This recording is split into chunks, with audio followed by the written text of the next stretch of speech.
школе и дома различные вещи, техника, мебель, моющие средства, отделочные материалы выделяют токсичные вещества, которые накапливаются в воздухе.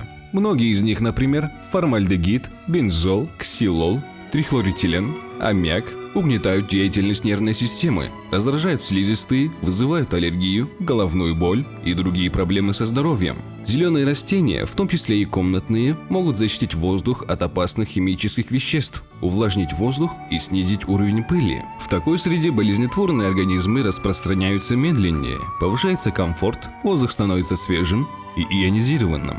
Исследователи из Национального управления по аэронавтике и исследованию космического пространства США НАСА, исследуя возможности жить в искусственных условиях, обратили внимание на ряд растений, которые могут формировать благоприятную среду и очищать воздух от загрязнений.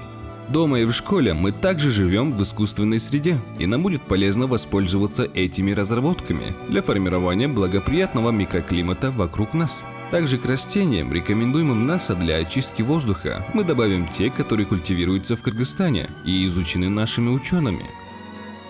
Эффективно озеленить помещение можно при помощи фитомодулей. Фитомодуль – это устройство, которое позволяет формировать вертикальное озеленение в помещениях, который можно составить из определенных растений, способных поддерживать здоровый микроклимат нашего жилища.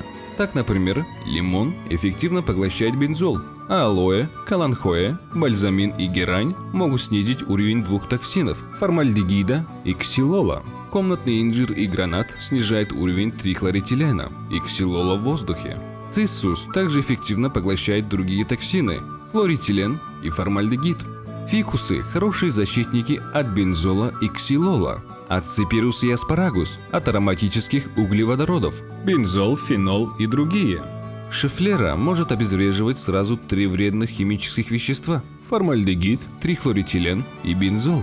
Амидарея и хлорофитум – ксилол, бензол, формальдегид, а комнатная хоризонтема – чемпионка очистки. Кроме обезвреживания ароматических углеводородов, формальдегида и других перечисленных выше веществ может поглощать еще и аммиак. Такие чемпионы очистки – это хлорофитум, драцена, плющи, ципирус и сансевиерия, она же щучий хвост, и спатифилум. Последний снижает уровень трихлорэтилена, формальдегида, фенола и ксилола. А остальные растения-чемпионы – уровень трихлорэтилена, формальдегида, бензола и ксилола. Некоторые растения – хорошие антисептики. За счет выделения фитонцидов, растительных антибиотиков, они защищают от бактерий. НАСА рекомендует разместить в помещении следующие растения.